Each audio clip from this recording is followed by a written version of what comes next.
back for this week's edition of Voices in Hyperspace. And wow, we got some things happening in this episode. Yeah. The previous episodes are fresh in my mind because I'm editing them. I'll share with you off air that I'm gonna make some changes just to make sure things are a little bit clearer and better. We got quite a few people who are starting to listen to us, and I want it to be a good experience with them. Yeah.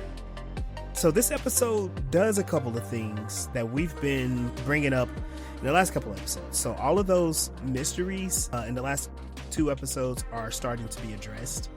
And I mean, the whole second episode was addressing it. I guess you would say it was hinting at the mystery because it was entitled "What Happened to Mr. Garibaldi," and he appeared maybe for like 10 seconds in the episode. He has a much bigger role in this one. I would say is pretty significant because he's gonna be doing a lot in the short amount of time that he's on the air. He's doing a lot. Outside of that, we get a lot of other answers, and I'm pretty excited about that. Before we delve into it, do you mind sharing your overall thoughts? It was pretty much a roundup of a lot of things that were happening and just concluding things so that we can move on to what it's going to finally be to. It felt kind of like a transition and a close. Yeah. Which Babylon 5 seems to do really well. Like when they give you these big mysteries, they don't make you wait till the end of the season to get to it like some other things do. Maybe 2 or 3 episodes, so it's not too surprising that they're like just giving you lots of answers right now. Yeah. Also, they are changing the shape and the flavor of what the war even is. And we'll find out by the end of this episode what that means. So we'll start off. Again, this starts off with a monologue, or it's kind of a review with one of the characters. This is Delenn this time, talking about how the staff was doing all of these different things. They were going away. Delenn is trying to gather forces to assault Zahadum. Ivanova is seeking out the first ones. Later on, we find out that Zach is out looking to find out what happened to Mr. Garibaldi. And so it's all of these different things that are happening at once. It's funny because it opens up with Ivanova is walking with Delenn and Marcus and talking about how, hey, I'm going to take out one of the White Stars and we're going to do a search for one of the old ones because that seems to be our best bet right now. Remember, the non-aligned worlds, like in the War Council, they kind of collapse and they're all doing their own thing and they still need the ships. And so she tries to explain like, hey, I can go on the White Star by myself because I've been teaching myself Minbari and it's going to be A-okay. And of course, as she tries to demonstrate this, her first sentence is pretty good, but then it starts to deteriorate from there. She's saying a lot of nonsense, and Cole and Delenn have the look on their faces like, "Oh God, no!" And they both lie to her. They're like, "Oh yeah, it's great, wonderful Minbari, yes." Marcus does a pretty interesting thing. He explains how not only do you have to speak Minbari, you need to think in Minbari. So when we're under pressure, you're not trying to translate things, you're able to act. Delenn kind of agrees with this, and she's like, that's it, we're going to come with you. Enough said. As Ivanova walks off, Delenn looks at Marcus. She says, if anyone from our crew laughs at her, they will be answering to me. And I'm like, see, that's that stuff they be talking about. The Minbari be lying. I understand they trying to save face for Ivanova, but if she don't know stuff, just be like, hey, look, you're not good at this. You're going to embarrass yourself. Yeah. Or even if you don't want to say that was horrible, you can be like, that's a good start. Yeah, keep practicing, keep learning, you'll get it. You can tell did a bad job without being like, you did horrible. There is a good side to trying. There's the effort. We can emphasize that and not put people down for trying to learn something. Yeah. It's still awesome that you haven't learned it yet. You're working on it. Right. And I mean, again, I understand they're trying to save face, but there has to be a limit to be like, look, even though you're at the beginning phases of this, you're not competent enough to go out on your own, and that's okay. You know, I'm Yeah. pretty sure she could take that criticism. Yeah, yeah.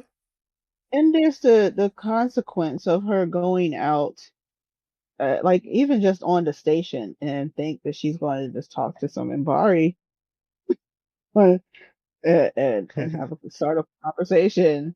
She might find out later, but then it also is pretty much a part of their culture to not tell people information that they feel will harm them in any tiny way, which is why they end up not giving you information. This is that smaller aspect of them just withholding information. Hmm. Oh yeah, everything's fine. It's okay. But we did see Delin most of the last episode talking about like maybe I should have been more open and more truthful. People always say that Minbari don't tell the whole truth, and they also revisit that phrase later in this episode, and it's like if that's your reputation, like maybe y'all should do something about that. I don't know. It does seem to be a cultural thing, like just how their society talks. Yeah. It makes me think of some of the philosophy influencers that are around these days.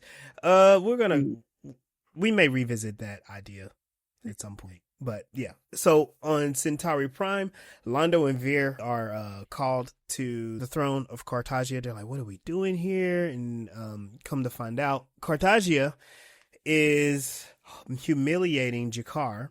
This time he's wearing a jester's outfit with the hat and the bell and everything. And people in the court are making fun of him. The one that's taunting him is taunting him with water. And he's like, come on, you know you want to drink it. All you got to do is ask. And G'Kar is just looking like very stoic. Actually, no, he looks very angry. He actually looks very angry. And he refuses, and the guy pours the water out. Veer and Londo witness this, and they are not happy at all. Back on the station, Delin is talking about how everybody is gone doing the different things. Like we said, Ivanova's got the white star to go look for the first ones. Zach informs Delin that he hasn't been able to contact G'Kar, actually. So they've noticed on the station that G'Kar is missing, and Zach knows that G'Kar went to go find Garibaldi on his own, but he disappeared. So now Zach is like, okay, I'm going to do the search. I'm going to figure out what happened to Garibaldi. Back on Centauri Prime, Londo and Veer are having this discussion about G'Kar's torture, and it is wild. What is revealed to them is Emperor Cartagia. How do I even explain it? So Emperor Cartagia, he's insane, right? And I described him as a sadist. Londo in last episode is like, we got to kill this crazy guy. But his hands are covered in blood, and it makes you think about all of the torture methods that they were sharing earlier, the last episode. And Cartagia is complaining that G'Kar just won't cry out. He's like, no matter what we do to him, he's not yelling, he's not crying, he's not, responding to this at all. He says to Londo, it's like, look, I know I got him for you, but if he doesn't ever cry out, I'm afraid I'm going to have to kill him. And again, this is shocking to Londo, because Londo's like, I need this guy. He's going to help me kill you. So like, we got to keep him alive. It was funny too. So when Emperor Cartagia, he is like hyper focused on Londo, and he looks over at Veer. He's like, what are you doing here?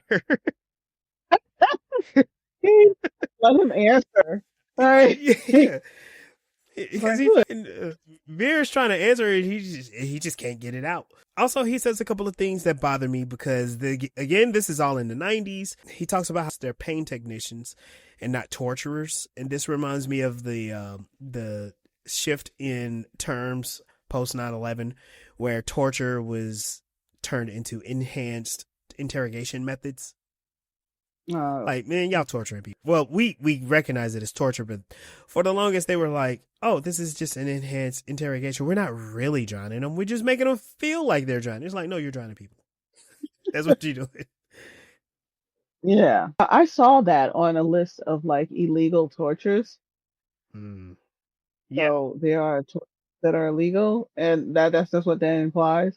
And when he said, when he named that profession, I'm like, that's a profession. Like someone specializes in torturing people.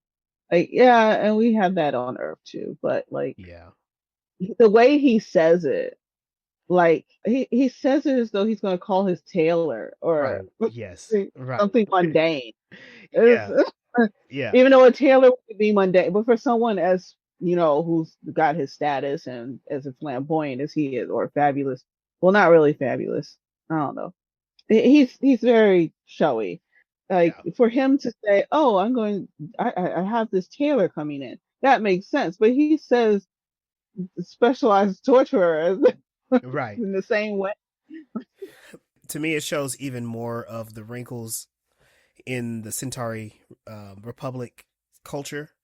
Like they got torturers. I mean, they do duels. They poison each other. They try to snake each other out of positions and power and stuff like that. And yeah, they got people that help you torture. It reminds me too. Again, I know I brought this up last episode.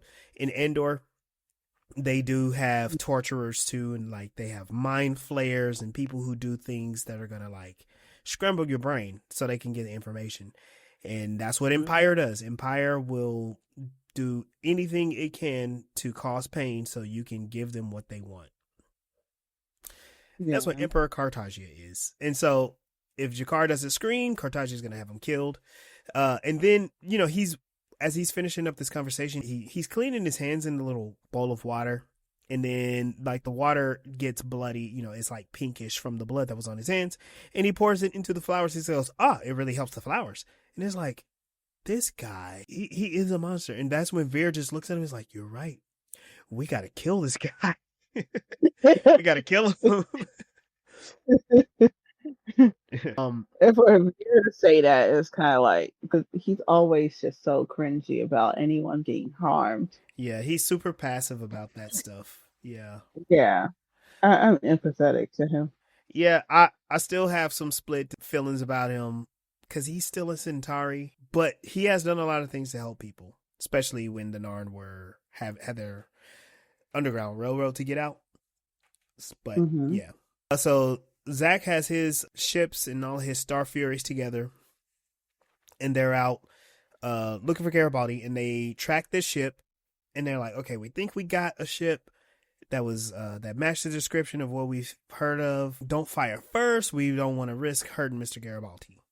And so they're out and doing their heroic thing. In the meantime, this part I thought was wild because I don't think we've ever been able to look into this character this way. Delenn goes in to visit Lita Alexander, and she opens the door, and she's like, oh my God, what happened?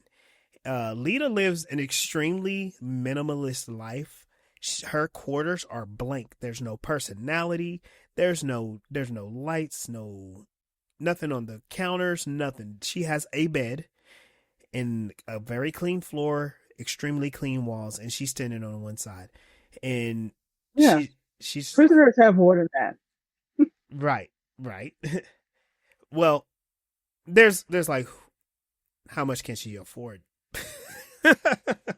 I mean, there's that. But she explains that the ambassador was like, no, you don't need all this stuff because that would distract you. And Delenn is like, how can someone live this way? Right. But when they have their conversation, Delenn is wondering why the Vorlon was refusing to support their assault on Zahadum. And Leto is explaining like, they don't really care about us anymore. They don't care about our situation anymore. And then she shares like, I suspect that they're planning something big. And the way that they played the scene, it made me think like, oh, now we got to be scared of the Vorlons. I mean, I can't remember the ambassador's name, but I mean, he was a jerk to Lita. But now we have to be afraid. Like, what are they planning? What are these? I thought these guys were the good guys, right?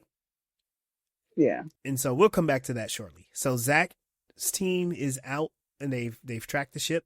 They try to encounter the ship. They're like, look, Zach is very careful. He's like, look, only shoot like engines and prevent it from firing on us. So they disable the ship. And Zach is trying to tell him, like, hey, we're going to board your ship. Just stop where you are. The ship does no such thing. It ejects the life pod and it promptly blows up. And Zach is very anxious about this whole thing. And so they track down the life pod and they get the life sign in it, and it's Mr. Garibaldi in there. What I thought was really hilarious is when they show Garibaldi in the life pod, he is shrink wrapped to a table. Yeah. Like, and it made me think of Dexter. Do you ever watch that show, Dexter, where he's the serial No. killer? Okay, yeah. Yeah. Yeah. No. That's what it reminded I've me. seen Laboratory. Oh, no. Dexter's Laboratory, he grows up to be Dexter. No, never mind. Yeah. I mean, so it wouldn't surprise me. Yeah. But PD driven. when they show Garibaldi, he wakes up and you hear this computer voice saying program initiated. So we know something's up with Garibaldi. It's not just an easy rescue. Right. It's a trap. It looks like a trap. Yeah. They just dropped him off. Like, right. So they get Garibaldi back to Babylon 5 and he's in med lab and he's receiving medical attention, but Zach also has a little bit of suspicion about it. Well, at least it sounds like he's being suspicious to me, because while they're rushing him around, Zach is like, no, actually, we got kind of lucky that we were able to find him. But he says that in a way that makes him seem like, I don't think we were lucky. I think we were supposed to find him like this. But I don't know how smart Zach is in this situation. You know what I mean? it's like he kind of knows that there's something up, but he's not smart enough to really know that there's something up. Right. But Because he's starting to act a little smarter, yeah. but can't expect him to jump leaps and bounds in intelligence all of a sudden. I mean, honestly, Zach is probably super smart, and because he cares so much about Garibaldi, it's starting to come across. He still is like a blue collar guy, so maybe there's a lot of nuance that he's like, I'm not in on, but something's wrong.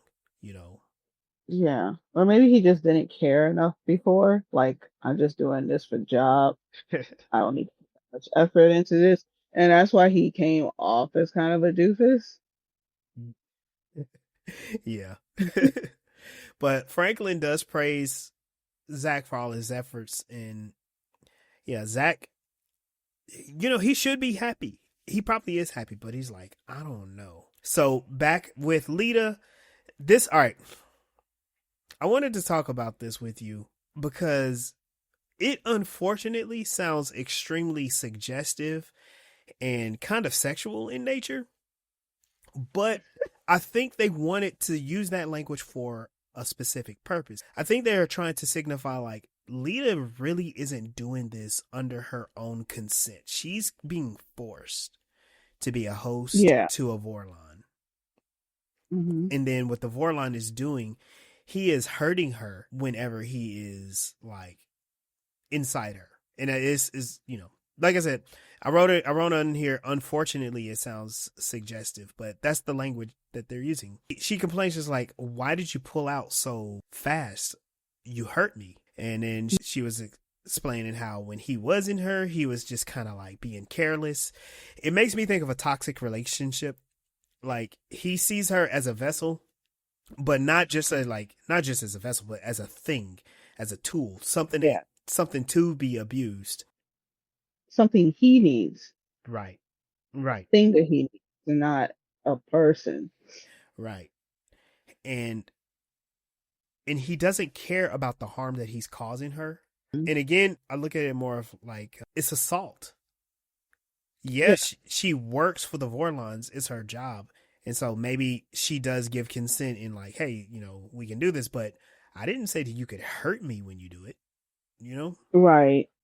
And that does go for the connotation too. Like if someone's in a relationship and they are doing that, it doesn't give your partner permission to just do whatever they want because you already are doing the intimate thing. Yeah. You don't get to do the intimate thing in ways that they're not okay with just because. And there are some people who believe that. Yeah. And it's terrifying. That's how. And then like also the way that she's kind of like iffy about it and not sure and questioning, but not really just saying, I don't want to do this anymore. And also, she's invested so much. She's invested her full body into this whole thing. Yeah. And doesn't know how to say, even though I consented to this, I don't like it anymore. And that is a terrifying real life situation that people are in. You'll have people who get into relationships and they will be kind and nice and considerate when the relationship starts. And then once they know that they're too deep in and too invested, now they feel like they can treat them however they want. And then that person has no idea how to express getting out or doing anything about setting boundaries. Yeah. And then there's also the power disparity. Like the Vorlons are kind of like gods, right? I mean, yeah, we've seen Vorlons get hurt, a Vorlon died, but compared to a human, they have godlike powers. They can hurt people and not even think about it. And Lita shows a lot of courage because she says to him, I think I deserve respect. And he looks on her and he's like, from who? Me? Like, from who, baby? Nah. Like, I mean, really, it is the same thing. It sounds like the same thing. yeah, And especially also the way that he controls her life by saying, like, you don't need no furniture. What do you need that for? right, Or right. you need comfort. You don't need comfort. I just need you for this job, and that's your purpose. Because that's your purpose for me. Yep, Outside of that, there's nothing. And that's how a controlling partner would do. yep. And he responds aggressively, throwing her up against the wall and harming her again as he's reading her mind. Because this is something else that I've been thinking about when it comes to these sci-fi shows, when they talk about people who are telepaths and can read minds and stuff like that. I wonder, do they cause people to feel things? Like, is it like someone like fiddling around in your head, like with fingers? Like Cassandra Nova in Deadpool and Wolverine, how she would literally put her fingers through people's head to read their minds. Oh, yeah. Yeah. And so she's feeling physical pain from that and starts screaming because Mhm. he's going to be harsh with her. He treats her like, not even like a pet, but like a subordinate. He's a Yeah. master and she's his slave now. Oh, and Yeah. that's what I wanted to say. Like the power disparity is, I don't think she could say, I don't want to do this anymore. I think he would just kill her. Right. Right. Well, kind of like Blue said with the Narn. Like if they defied the Centauri, that Yeah. they just kill them or kill their family. You know, I was also going to say like a theory with the telepaths is that if their powers are in thought, that means their powers are in the energy that is dispersed through the neurons. Yeah. So it's probably So causing a lot of they are feedback. feeling it. Yeah. Yeah. Uh-huh. Because, like, when you're stressed, you feel that through your body, even though technically you don't feel your brain is what's stressed, and then it affects the rest of you. So maybe that's the connection between how they feel when other people go into their neurons or when or interacting with other people's neurons. And then there's also just the feelings that come with it, kind of like to compare to the Vulcans, where other people where they can feel each other's feelings, or rather, if a human feels the Vulcan's feelings. Wait a minute, that didn't make sense. Anyway, yeah, that does make sense Yeah. because that's the only time we see it, especially with Picard trying to help out the Vulcans figure out their emotions when they're too sick to do it. Yeah. Yeah. That was the sad one, but yeah. They feel it through feelings and not necessarily physically. Yeah. And we've seen Diana Troy like physically react to Yep. the feeling she was taking in, or yeah. Yeah. So we then see Londo visit G'Kar. He's imprisoned and he's trying to coax him to yell out so he can appease Cartagia. And and G'Kar is like, no, you don't know what you're asking. And they have this nice back and forth, but G'Kar's like, if I yell out, I would not be a Narn. He's leaning on his cultural identity. The Narn are very proud people. They're very strong people. If he didn't want to, he would not cry out. He would die. But Londo says, I need you alive. I need a live ally, not a dead martyr. And this is kind of weird because you do see the clash of the cultures, because Londo is like, come on now, just give him what he wants so we can get what we want. And G'Kar is very principled. He sees his pride as a Narn as something super important. He's willing to die for it. And Londo, like, as much as he talks about the old times and all that stuff, he's not been willing to die for his beliefs. Right. Well, I mean, he was until he saw the shadows do their thing, and he's like, I didn't know it was going to be this bad. And it's like, no, because you glorify something you didn't know what it was. You have a desk job, idiot. Like, technically, all that torturing and blowing up and killing people, that wasn't something that he knew of it. He only knew of the status and the power and the glory. He didn't know actually killing people, taking away their homes, the discomforting part of it. Then when he learned the discomforting part of it, he was like, no, I'm gonna keep my jacket, but yeah. And Londo emphasizes the importance of G'Kar staying alive. He's like, if you stay alive, you will be able to save your people. Remember, we have this deal: freedom for your people or your pride. Like, you got one or the other. That's very important to listen to, because when we hear about how oppressed peoples are often, they're given the choice to compromise their identity, like who they are as a people. Like, you can live, but you got to live under these conditions, right? You have to do something for us. Often in the United States, it's called assimilation, and it's always presented in this nonviolent manner. But like, assimilation is colonization, and colonization is inherently violent. It murders people's spirits as well as it murders people's bodies. Yeah.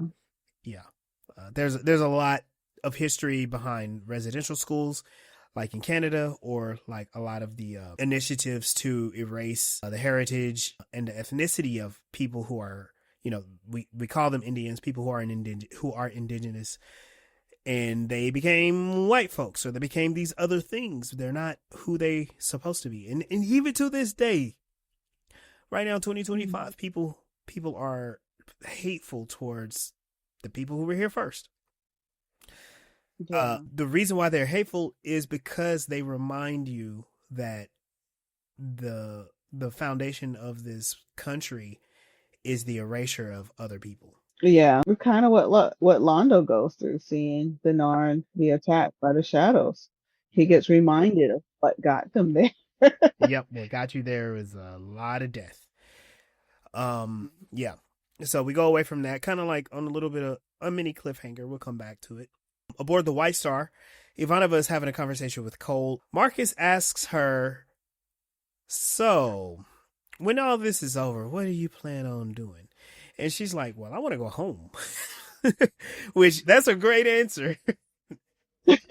Apparently, she's been hanging out in outer space for 6 years. Yeah. She wasn't around when her father died. She hasn't visited his grave, so she's going to do that. She wants to travel.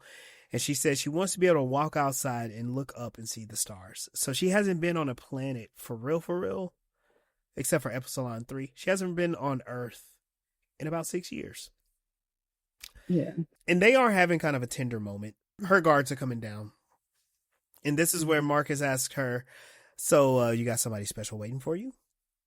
And she goes, well, not anymore. And isn't that guy who... Am I thinking of, there was a guy that she was with, or am I thinking of the other telepath?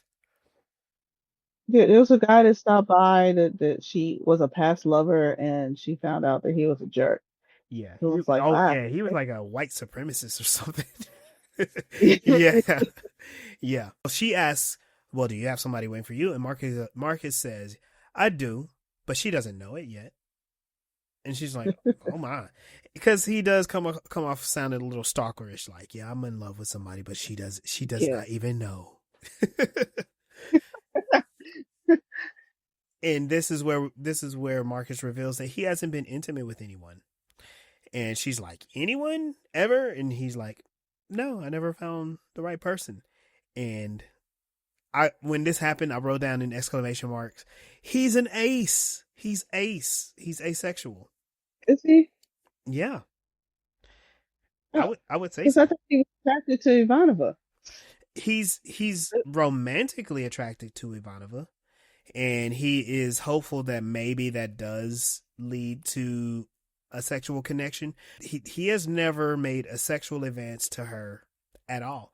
He's made more romantic. Yeah. He also kind of comes off as someone who doesn't feel like he's deserving of it. Like True. he's deserving of learning how to fight. He's deserving of bouncing from home to home. He's deserving of doing the duty of someone else because they can't do it anymore. But when it comes to having what he wants, he never gives in to that. Yeah. So maybe we doesn't. It's either that he doesn't have it or he doesn't know how to have it. Like not just not know how to talk to women, but not know how to allow himself to Yeah. be happy. Yeah. Not allow himself, because I mean, he knows how to talk to people, and he comes across as knowing how to talk to women. Because remember, he was flirting with Ivanova a couple episodes ago, and he's he's basically confessing how attractive he finds her, but he's saying it in Minbari, so it's just like the unrequited love type of thing. But and Yeah, she's feeling him. She's it's working on her, even though she's kind of like pretending it ain't. yeah. Yeah, Well, and she's so duty bound. she's duty bound. And I think she's warming up to him more as a comrade, like as as a fellow soldier. But she does find something interesting about him. Yeah. And this weird way that she has about Sheridan and the land Mm-hmm. that I kind of empathize with. It's like the galaxy is at war and y'all sitting there doing this. Right. Like, what are you doing? Right. It makes me think, because of your question, it makes me think maybe Marcus is on the asexual spectrum, maybe like demisexual, maybe not necessarily ace itself, but like I think Demi's still ace. it. Yeah, Yeah, you're right. it's kind of like in that realm, right? Yeah. And he said he's never met the right person, and I recall those exact words when people asked me back in the day some questions, and I was like, I haven't found the right person. And the more I think about it, I'm like, I resonate with that. Yeah. Anyway, when during this conversation, some sensors go off, and Marcus is like, I found something, and Ivanova's like, what, a unicorn? She makes a unicorn joke. Um, my brain goes towards like my brain goes towards the poly world, and I know what a unicorn means, and that's a specific Oh, term. It's a specific term. I, But she's using it in a different way, and it's kind of funny. Anyway, yeah, I was thinking the way she was thinking it. yeah, I don't know. Yeah. yeah, I know that is not something you come across every day. yeah. And they detect an anomaly in hyperspace, that hyperspace appears to be folded, and they're like, okay, let's figure this out. They seek it out, and it turns out that they are hoping to find one of the first ones. What they uncover is a massive Vorlon fleet, including a gigantic ship, something we haven't seen before on this show. And it is a little wild, because now we're having that turn. Like, the Vorlons used to be the good guys, but I don't know if we can think that anymore. So then we quickly switch to Garibaldi. He's having bad dreams about his abduction and the shadows. It looks like his ship was absorbed by a shadow ship. And maybe that interrogation he was going through wasn't physical. Maybe it was a mental reprogramming. And he did see somebody with a Psychor badge. Maybe that's part of the illusion. Maybe he imagined that. Not 100% sure. But when he wakes up in Med Lab, he learns from Zach that, like, yeah, you've been out for 2 weeks. He's like, 2 weeks? But I was just, and then he just imagines that time he was with the shadows again. And he tries to recall what else was going on, and he couldn't remember.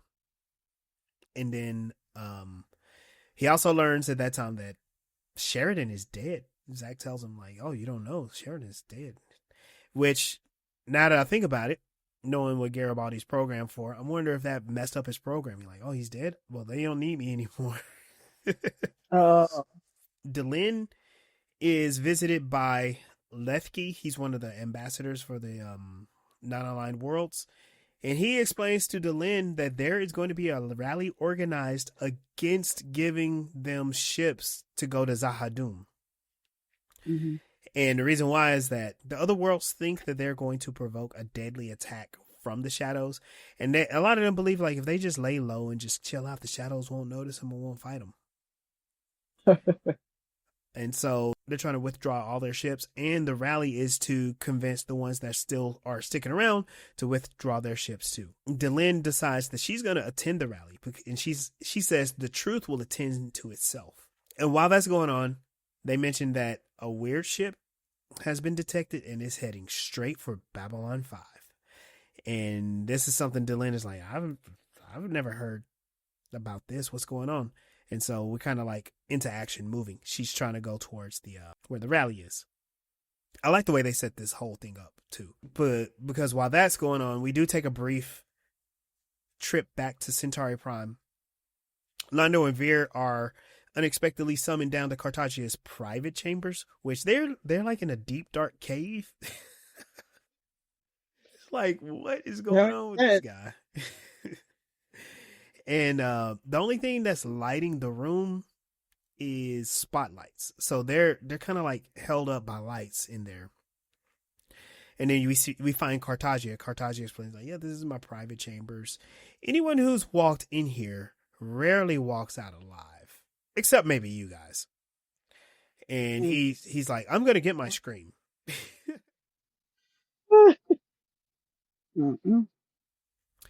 And so we see that G'Kar's in there, one of the other Centauri guards.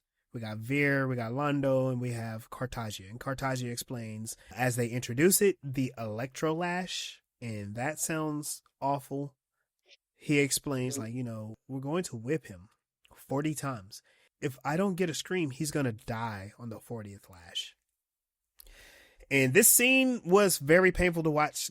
I thought that they were just going to cut away or anything like that, but they didn't. No, they depicted the entire 39 lashes. They're showing G'Kar getting whipped. They're showing the reactions of Londo and Vir. Like, they really can't stand it. And I'm glad that we didn't have the same technology back then. Even with like the early 2000s, because did you ever watch The Passion of the Christ? No. It was extremely graphic. They really wanted you to watch a person get beat nearly to death with a whip. And it was gross. Yeah, I remember a lot of people like saying that it was like a wonderful experience, and I'm like, it's torture. How? Like, I can't even listen to the story like from the book without being terrified. Like, I don't know. So Cartagia is counting each lash as G'Kar's getting whipped, and right after the 39th lash, G'Kar screams out. And it's not even like a scream out in pain. He's just like, okay, all right, fine, I'll scream. And he yells it out. Yeah. And then Cartagia is satisfied. And he stops. So we got G'Kar still alive. Londo still has his plan in play. Cartagia got what he wanted, and so we have to wait a little bit longer to see what's going to happen with this. Back on the White Star, Ivanova orders Command and Control to monitor Sector 70 for unusual activity, and she asks for Lita to be contacted because, of course, we need to get Lita and her special powers in this, right? Mm-hmm. In the Zocalo, Lanier spots that the people are gathering, and they're getting really rowdy, and he tells Delenn about it. And Delenn has to know, like, the physiology of Minbari is a little bit stronger. She'd just be walking around, no bodyguards, nothing. And she's a target. She's a target, so there has to be something about that. In the meantime, Ivanova and Cole, they're in CNC when the mysterious ship, which looks like a giant fish. I'm wondering why a being like that needs a ship. That's where my head went. That's a good Like, question. I'm a physical being, but like, if you've been around for, maybe I'm so used to like Stargate, where like, if you were here this long, maybe you should turn it to energy by now. And how do you have the power to bring people back from the dead? Or, and then also, he was seeing him as a physical form as he was catching him physically. Yeah. So, you needing a ship just kind of throws all that off. Like, was it him connecting with him mentally, or was he physically holding his body as it was falling? Like, we don't know. But dude apparently has a ship on the shadow world, and the shadows are just like, oh yeah, he parked over there. Yeah, he's just been hanging out there the entire time, apparently. But you know what? Part of that makes sense, and we'll find that out in the next act. They do talk about the relationship that he has with the shadows and the Vorlons. But what's going on is the ship is about to dock, and they're trying to figure out like what the ship is, and apparently they're using Babylon 5's own docking codes to initiate the sequence. So they send down some guards to check out what's going on. And they send Garibaldi, like Garibaldi goes, and apparently he's ready for work now somehow. Like they just found that dude shrink wrapped in a space pod, and he's all like, "Yeah, it's time. Give me a loaded weapon. And I'm going to work." When does he ever take time to recover? Like, the only thing he He knows is don't. being a. He's all he knows is being a bad cop and being in a coma. Apparently. That's what he has in common with Ivanova. But from being a soldier. Yeah. Yep. True. You got to keep. You got to go to work. Otherwise, you'll let the thoughts in, and you don't want that to happen. So back at the Zocalo, Delenn finally gets there during the rally, and there's the Drazi and a Hiach ambassador, and they're basically talking about, hey, the Minbari never tell us the whole truth. And what they want to do is take all of our ships to Zahadum. It's going to put us all in danger. We don't want to do that. Maybe we can have a peaceful resolution with the shadows. It was 1,000 years before the last Shadow War. And if we play our cards right, maybe we won't see them do much for the next 1,000 years. Their whole thing is like, we can compromise with them so we can survive. Right. After what they've done, you think they're going to compromise. Mm-hmm. But you puny little creature.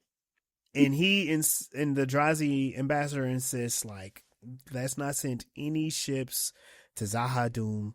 And then that's when the crowd's kind of like, they break off into one of those Babylon 5 bar fights, which is kind of funny. It's not people doing a bunch of karate, but they're kind of pushing around and stuff. And when Delenn is like rebutting them, they're just pushing up against her. She's not fighting, but she also doesn't look like she's in danger. Mm-hmm. I'm just kind of, just keeping that in mind.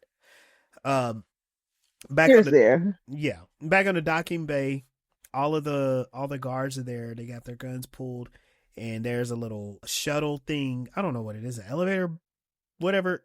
And it comes up and it opens, and the camera cuts away to Garibaldi's face. He goes, "You got to be kidding me," right? Back on the Zocalo, the aliens are talking about how if Sheridan was there, he got himself killed. He went to Zahadum. Nobody comes back from Zahadum. Therefore, we shouldn't go to Zahadum. And then as soon as he looks over, there's Sheridan just kind of striding tall across that walkway. And everybody shuts up. Everybody stops. Because remember, this dude has been dead for 2 weeks to these people. Yeah. And it's like, yeah, everything that we believe that we're going to make our choices on is based on this one random dude surviving a place that hundreds of other people have never survived. I mean, true, but Sheridan does address that. He talks about how he believes that he knows how to win the war and is not just against the shadows, but also deal with the Vorlons. And he talks about how, like, nobody's going to Zahadum and come back, but I'm here, and that should give us some hope that it's possible. What we're going to try to do is the impossible. We're not just trying to win the war for us, but we're trying to win for our children and our children's children and future generations. And with his speech, I was about to say his Obama speech. It's not Obama. What was the president's name on Independence Day? I can't remember, but that's what it came across. It was like a rousing speech, but it was also kind of a rallying cry. And these people immediately turn to Sheridan's side and they are cheering. And Delenn finds him. They lock eyes. They come together and they embrace. And it's another beautiful moment that is not in the credits of the show. It's like, wow, you guys know how to shoot this stuff and not show anybody. Right, and that's why my thoughts came off as we're basing everything off of this one guy surviving. And yeah, he gives reasons and he explains, like, yeah, it's different this time because I survived. But at the same time, it's like they weren't going to go because he didn't survive. Not all the other people who've been there and didn't survive. Not the fact that for thousands of years people gone there and did not survive, but because he didn't survive. Yeah, apparently it's pretty convincing. If you got the one guy who's been with you trying to help you get through the war, he goes to the forbidden place, dies, which he did say, I did die. When the Drazi was like, we thought you were dead, he's like, I did die, but I got better. Which, come on, man, just dismissing it like that. You have introduced us to a whole new field of science that we have yet to have access to. A person can die and come back to life. Let's figure that out. I'm better now. I was like, I just had a little cold. It's okay. Yeah. So I just got death. It took me 2 weeks.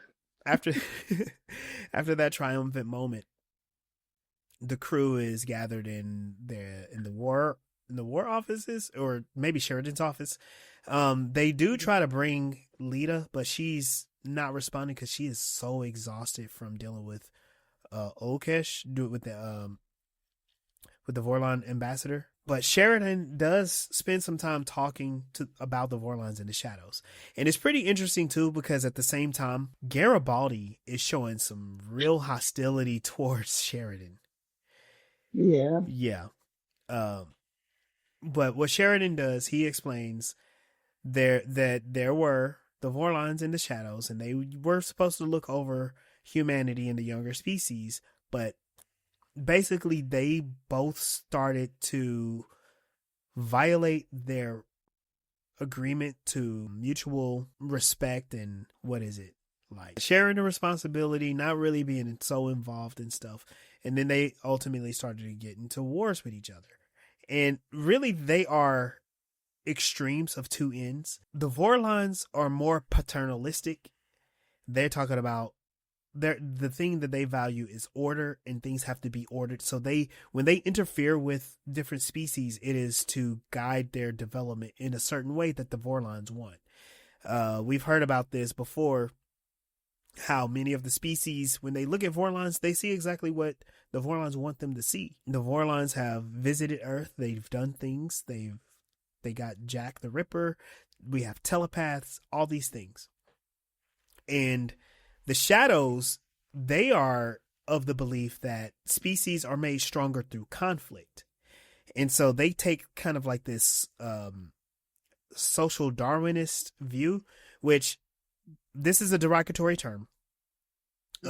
Because when people think of Darwinism, they think of these really horrible shortcuts that actually mean social Darwinism. So when people say like survival of the fittest, and they think like, oh, only the strong survives. That's what the shadows are about. In Darwinism, when it talks about survival of the fittest, it's not the strongest, but the species that is more suited to its environment. It is more likely to survive. The shadows ain't all about that. They're all like, hey, y'all gonna fight, and whoever's the strongest, that comes out on top, you'll be the survivors, and you're gonna get our. Yeah, it's like Darwinism shouldn't be the strongest, the strongest to survive. It should be the most adapted to survive. Right. Yes. Yep. Yes, I agree. But almost 200 years ago, a bunch of like pseudoscientists said it wrong, and we still suffer from this to this day. That's kind of they try to use Darwinism to support eugenics as well, and eugenics is just an awful dumb practice. Yeah. Yeah. Ivanova enters Lita's quarters, and this is where she discovers that there is a Vorlon fleet doing some things, and this is kind of like connecting to what Lita said before, like the Vorlons are up to something. Sheridan discusses the history of the Vorlons and stuff. Garibaldi is like, who's the expert of this? You? And Sheridan is like, I can't tell you how I know for now. Just trust me on this. And Garibaldi is like, oh, I get it. You know, secrets on top of secrets. It's always like this with you guys. I'm getting too old for this. And when he says that, Lorien just looks at him and laughs. Like, he chuckles like, this is a real comedy. And Garibaldi doesn't get back with him about that. But it's really interesting because it's like, Lorien knows what's up. Lorien knows, like, it's you, bro. Something's wrong with you. You just don't know it yet. It makes me wonder why he doesn't do much there, though. Right. Kind of like the Vorlons, but he hasn't done much in several thousand years either, because they've just been fighting it out, and he's just apparently in his ship. Yeah. And so what they do find out is that some information came in that Ivanova, Alexander, and Cole, they were given an update on the Vorlon fleet they were tracking, and it was going to this particular sector in space. And they said, yeah, this is where a shadow base was, and now it's gone. And the question is, oh, so they destroyed the shadow base. And they're like, no, they destroyed the planet. And they're like, oh my God, the Vorlons can destroy a planet? And what they are learning is that the Vorlons have decided they are going to act. For the first time in this entire series, the Vorlons are going to actually act. Mm-hmm. And their decision is, not only do we have to destroy the shadow influence, but we have to destroy the people and places that were touched by the shadows. Mm-hmm. So that's like hundreds of worlds. That's almost all of the species. And so this Vorlon fleet is on a holy, what do they call it? A crusade to destroy almost everything in the galaxy. And we end the show knowing that not only do we have this war with the shadows, but now we got to figure out what we're going to do against the fleet of Vorlons, who are almost as, if not more, unstoppable than the shadows. To be continued. Like, we can't just get rid of the shadows. We're going to just wipe out everything they touch. Like, we're not going to leave any molecule left for them to pop back up at. Yeah. I think that this is making a very important point about extremism. Because remember, at the beginning of the series, the Vorlons were the good guys. They were kind of mysterious, a little esoteric. The shadows were mysterious, but they were scary. Mm-hmm. But now, instead of fighting a proxy war, their whole thing is like, nah, we just got to kill y'all. But we need to kill all of your friends too. Because y'all just not, look, you're not tidy enough. You're not clean enough. You're impure, you know? Well, and like also the metaphor that G'Kar said before all this kind of started, when it was starting but not really started, where he was talking about the ant and how what we may appear to the ants is what the shadows and the Vorlons see us. We're ants. So like in real life, if you found an enemy base and you wanted to just blow up that base, you're not considering what rats and ants may be infesting it. Right. You blow up the whole Correct. thing. You blew up the whole thing. You ended so much life. Yeah. Yeah, we have ants to them. Like, And then whatever their ideological differences are, it's gonna destroy so much life that has a lot of potential. And again, it's like if we look at it through the lens of today's politics and some of the social things too, it's when people decide that ideological purity is more important than freedom. You know, freedom and being able to work with people and have diversity of thoughts and ideas and work towards similar goals. Is like, if you don't think exactly like me, I gotta kill you. You know, and that's an unfortunate thing.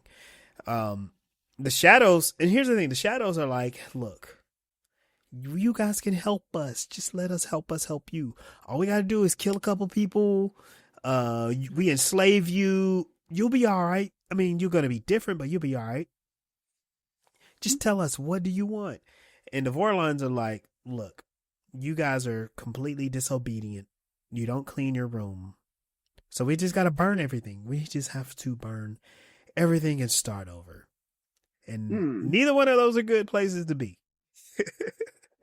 if you can't get your homework done, you're not gonna have nothing. No Christmas, no toys, no nothing.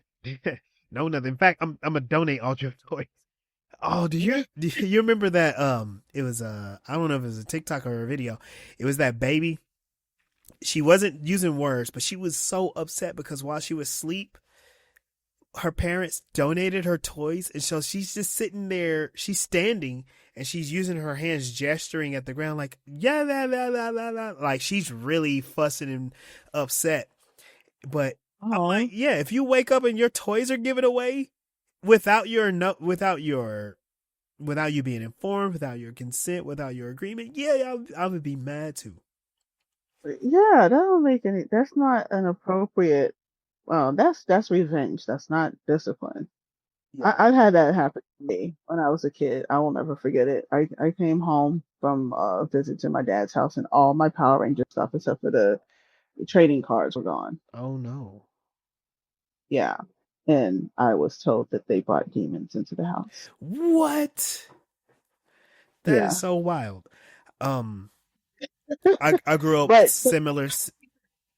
Sorry, uh, go ahead. I got to keep the cards because they would be worth money someday. Oh my goodness. Apparently, that's what I was told.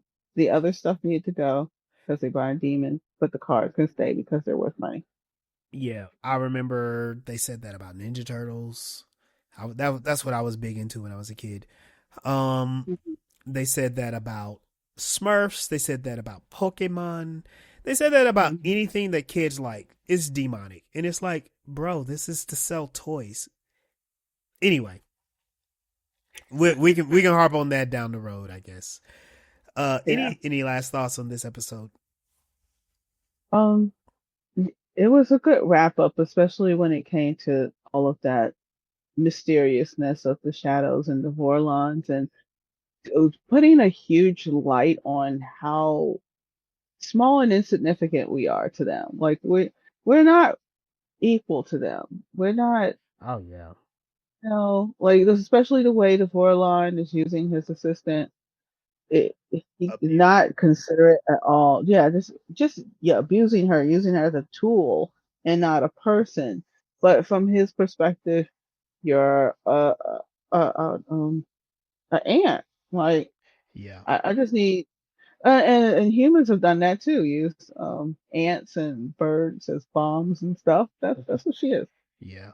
They used to use dolphins to to find mines, undersea mines. Oh, dolphins would have done that if you asked them nice. Yeah. Another theme that I noticed in this episode, and it does come across in the whole show now. um, J. Michael Straczynski really likes the Christ mythos. Uh Off the huh. off the air, we talked about how G'Kar is kind of like a Christ figure. We watch him change from kind of like this extremely proud but forceful, kind of a villain-like character that only cared about his people. But Mhm. we watched how his care for his people actually is a good thing for his motivations, because the Narn were a marginalized people. They were a colonized people, and he wanted their freedom. He wanted their betterment in the galaxy, and he's fought for that every single season. He saw his planet get occupied. He saw them fall into a war. He saw them get destroyed. Now he's at the mercy of the Centauri, and he's getting beaten as a sacrifice for his people. And then the other part of the motif is Sheridan. Sheridan goes to Zahadum. He goes to the forbidden place. This reminds me, if we want to talk about the Bible, what is it? The Garden of No, not the garden. What's the place that Satan took Jesus so Jesus could see the whole world? I can't remember. No, it just skips to, oh, and he showed him all the kingdoms of the world. Right. Like, he doesn't take any particular place. Right. Yeah. And Sheridan, so there's that. But then there's also the thought of Jesus dying. Sheridan dies. Granted, Sheridan was gone for 2 weeks, but Jesus was gone for 3 days.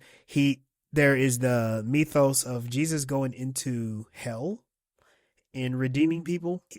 Sheridan goes down into the dark parts of Zahadum, and he is rescued by Lorien. Lorien claims to be the oldest one in the galaxy, so that could be kind of like your godlike character. And he's so different than everybody else. He's removed. He's just like, look, y'all are just children, and y'all having these little squabbles, and it just makes me tired. I don't know, man.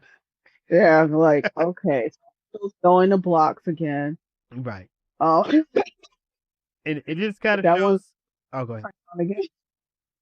Never mind, I was joking. Oh, and I think it just kind of shows that, like, Straczynski does have a specific idea. He's relying on these myths because he's trying to tell a story.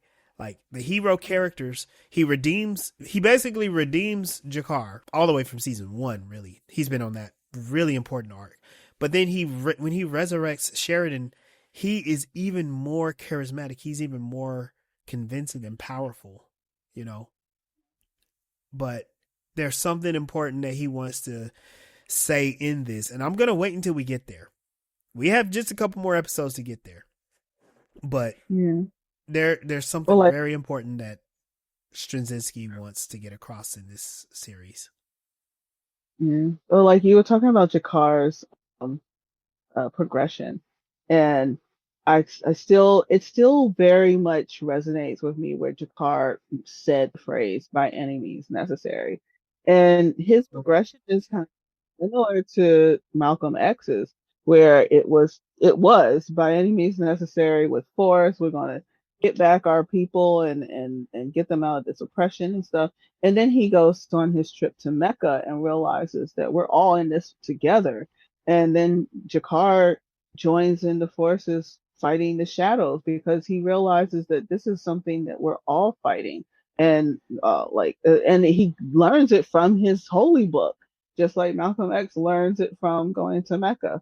And also the whole dying and coming back thing. Also, when you described it, even though you were saying it about the Bible, I was thinking about Odin.